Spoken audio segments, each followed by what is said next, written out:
So hey y'all, it's me Brittany again, here to talk business.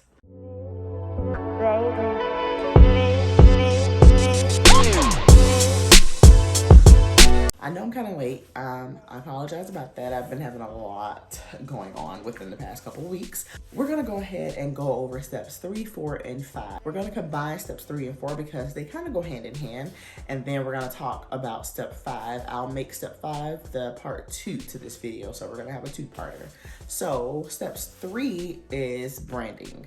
When it comes to branding your business brand is basically the face of your business. How you want your business to be perceived by your customers. That's your brand. So what is included in your brand is theme color. You want to include like your fonts because you want to stay consistent and keep everything consistent. So you definitely want to choose, I would say 2 to 3 colors. You may can stick with 1 to 2. It's completely up to you, but I would not go over 3 colors. And I will also stick to 2 fonts, maybe 1 font, but I would say 2 just in case you want something bolder and bigger. I would definitely say 2 fonts. Also, when it comes to branding, you definitely want to make sure your logo is clean, cut, and precise. A lot of people, I see the cartoon logos. Those are cute, but they are difficult when it comes to translating over to t-shirts and just keeping that clean looking brand. It seems like a great idea until you actually print it on everything. When you start printing out your business cards, it may take up a significant amount of space by having your face in a cartoon caricature, however you pronounce that. But making yourself into a cartoon it's a hit or a miss. It really depends on your brand, but I would not suggest doing a cartoon for your branding. I wouldn't even suggest putting your face as your brand logo up in the mix. So when it comes to logos,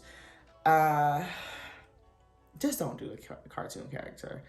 It is a little I don't want to come off the wrong way. I don't want to say it's slightly immature and it kind of doesn't go with the flow. When you think about your logo and your brand design and your theme and what you're trying to portray, you want it to look very professional and clean cut. When you do those characters, it's a little offsetting, especially when you think about a shirt. Think about a shirt. This is a good example. If you have your t-shirt and you have this big character on all of your shirts, it just is not appealing at all, as opposed to having your initials in cursive and maybe your tagline written.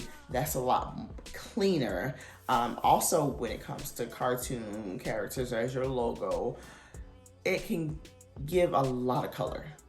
Probably too much color. So it's going to cost you more to print that logo than it would for you to print a black and white logo, for you to print a pink and purple logo, just something very simple and straight to the point. I'll probably put an example of like some logos here that I've designed. Yeah, so definitely be very careful with your logo. You want it very clean, very cut, straight to the point. When you think about logos, just visualize all of your big name brands, anything. Just look around your room, anything that you have around that has a logo on it. Most of those logos are very simple. Think about the Target logo. It's literally a Target with Target on the top of it, like Chevron. I mean, think about the logo. Think about Nike.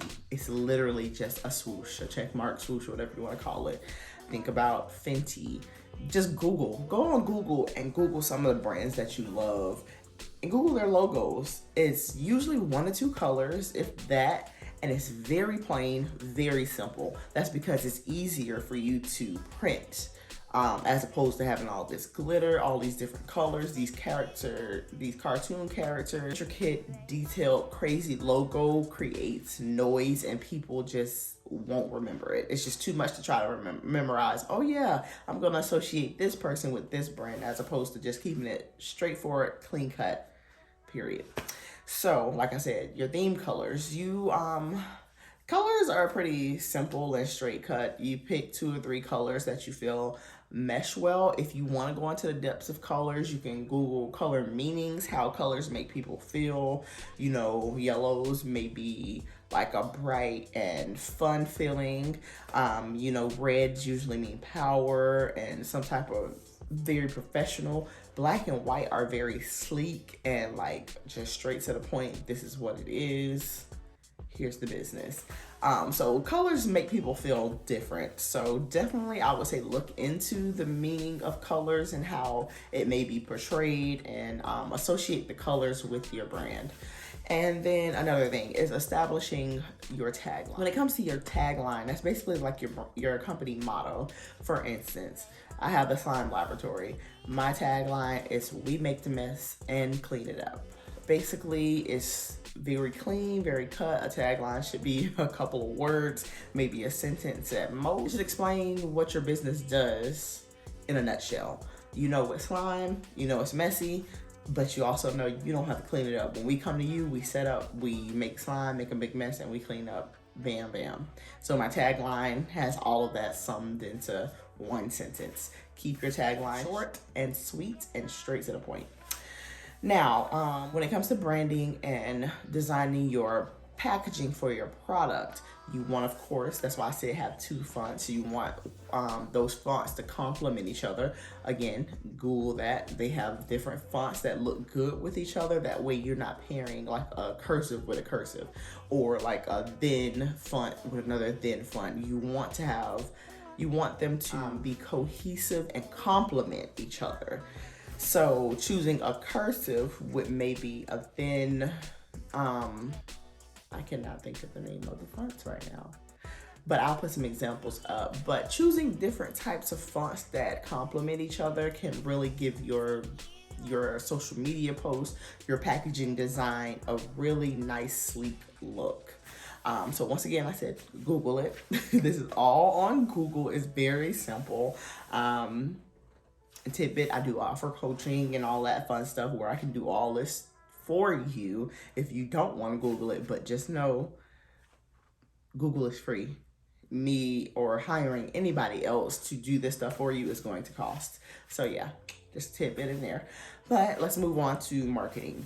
Now, when it comes to your marketing, you want to make sure we touched on domains, I believe, but when it comes to marketing, you want to have a website, because social media should be used like a funnel.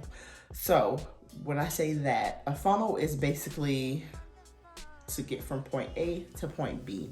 Basically, your point A is your social media, them seeing your posts and all this stuff, but you want it to lead somewhere where they can purchase something, whether that's a product or service, because the goal of a business is to have sales.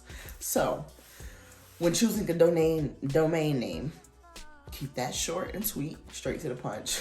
Mine is the Slime Laboratory. It's a little long, but it's the Slime Laboratory. Now for my other business, like Be The Brand, it's really short and sweet, straight to the point. You don't want your domain name to be too long. And I will also say you always want to end your website domain in .com. I mean, they have so many others, but like, it's so much easier for people to remember .com, which is why you got to be careful when it's choosing your business name, because you don't want it to be too common. So let's just say, for instance, this is just an example. If you did call your company Target, or if you say Target, but you spell it just like Target, and then you send people over to Target.net, most likely Target.com is gonna pop up. You see what I'm saying? Your name needs to be different, because you don't want your business to lead to other businesses, if that makes sense. You want everything to lead back to your business. You don't want to have anything similar to anybody else, because similar means that it may lead to that other person's business, which means they may purchase from that other person's business, thinking it may be your business, or because of convenience. You always want to make sure everything is easy, 1 to 2 clicks, bam, bam, and they got it. Also, when it comes to marketing, you want to have your website with a short and sweet domain name. You want to make sure you have your social media's account that is the same name as your website or very similar. Like I have TheSlimeLaboratory.com. My social media is The Slime Lab or The Slime Laboratory. You can find me on Facebook and Instagram. Even if you type in The Slime Lab, it will usually pop up. You also want to make sure that you have created your website. Your website is going to help with funneling. Your post, how often you're posting on social media, that is all marketing. Creating sales funnels is marketing, which is why I say branding is important, because branding is what you look like, how people are going to perceive you, and then marketing is pushing out your brand. Your email list. This is another sales funnel if you think about it. Your email list will come from your website. You know, all the websites, I think almost every website have it. When you first go to the website, you get a pop-up immediately that says join our email list, or get a free product, or get like 10% off for joining our email list. You definitely want to have that. Even if you don't have a website built, another little tidbit, you can go in and create just a landing page. This landing page can be there as you're building your website. You can just have that landing page there so you can go ahead and put your email address on everything. This landing page, of course, you need to still purchase your domain name. Domains only cost about $10 to $20, depending on who you go through to purchase your domain. You're going to pay that yearly. So once you purchase your domain name, you want to go ahead and create a landing page. This is somewhere for everybody just to come to. I would say Linktree can technically be like a landing page. So if you didn't have a domain just yet, go ahead and create a Linktree that will lead people to other places. But I would definitely always say have your own website. Email lists are essential to reaching your customer one-on-one. Now the open rate of emails is pretty low. I will move to another marketing suggestion, which is text message. Emails is, I think it's only a 20%. I don't even think it's that high. I think it's like a 2% or a very small percent open rate. However, when it comes to text message marketing, the open rate is more of 80 to 90%. So if you do have a landing page on your website, or you can post on social, well, now you have to have a way to collect phone numbers. So the easiest way to do that, even if you don't have your website built, you can do your landing page and collect either emails or phone numbers, or both. You have people sign up and say they get to opt into your email list, they get to opt into your text messaging list. Emails are cute, but I feel like they're slowly doing away with emails. So I would definitely say do a text message marketing strategy. Now, when it comes to building your website, you want to make sure you have professional pictures taken for your website. If not professional, the pictures need to be very clean and clear. People need to see your product clearly. If you're gonna do videos, your videos need to be clear. If you have an iPhone, Samsungs take really nice pictures. I'm an iPhoner, but I would say Samsung takes some really nice pictures and videos. You just got to play around with the settings. Same thing with iPhone. iPhone takes really good pictures and stuff. But Samsung, yeah. But if you do have to take your own and you don't want to hire a photographer, or you're not at a point where you can afford to hire a photographer, or videographer, make sure you are taking quality videos and pictures. We've went over branding, we went over some marketing. You definitely need a marketing strategy. You need to niche down.